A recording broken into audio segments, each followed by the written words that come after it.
बिस्मिल्लाहिर्रहमानिर्रहीम। नाजरीन, आप देख रहे हैं निज़ाम टीवी और मैं हूँ राबिया अफजल।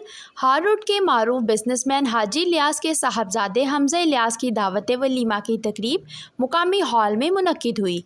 मज़ीद तफसीलात जानते हैं इस रिपोर्ट में।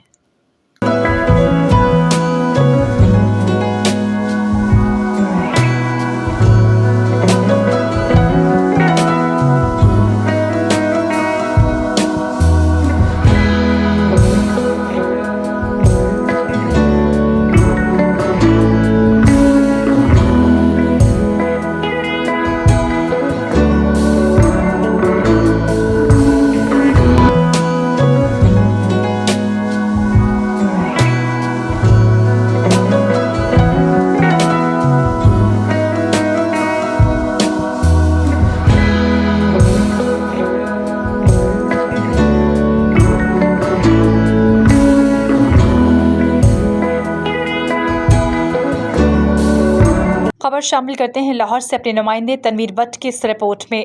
हॉल रोड के मारूफ बिजनेसमैन हाजी इलियास के साहबजादे हमज़ा इलियास की दावत वलीमा की तकरीब मकामी हॉल में मुनक्किद हुई, जिसमें हॉल रोड के अलावा पाकिस्तान भर से सियासी, समाजी, कारोबारी शख्सियात के अलावा अजीज़ व अकारिब की कसीर तादाद ने शिरकत की। दावत वलीमा की तकरीब में Iftikhar Thakur, Arif Hamid Bhatt, Malik Salman, CEO Nizam TV, doctor Shahid Istaqlal, senior सहाफ़ी तनवीर भट्ट, मोहम्मद आबिद ने खसूसी तौर पर शिरकत की। मेहमानों की तवाज़ो बेहतरीन खानों से की गई। हाजी मोहम्मद इलियास और मलिक शान ने मेहमानों को वेलकम किया और वलीमे की तकरीब में शिरकत करने पर शुक्रिया अदा किया। Zafar Dulha House, a complete range of Dulha variety. Proprietor Mohammad Zakir. All stock available. हमारे यहाँ हर किस्म की दूल्हा वैरायटी दस्तयाब है। बमुकाम नकी सेंटर, दूल्हा स्ट्रीट, शॉप नंबर 12, 71 माल रोड, लाहौर। फोन 04236373263।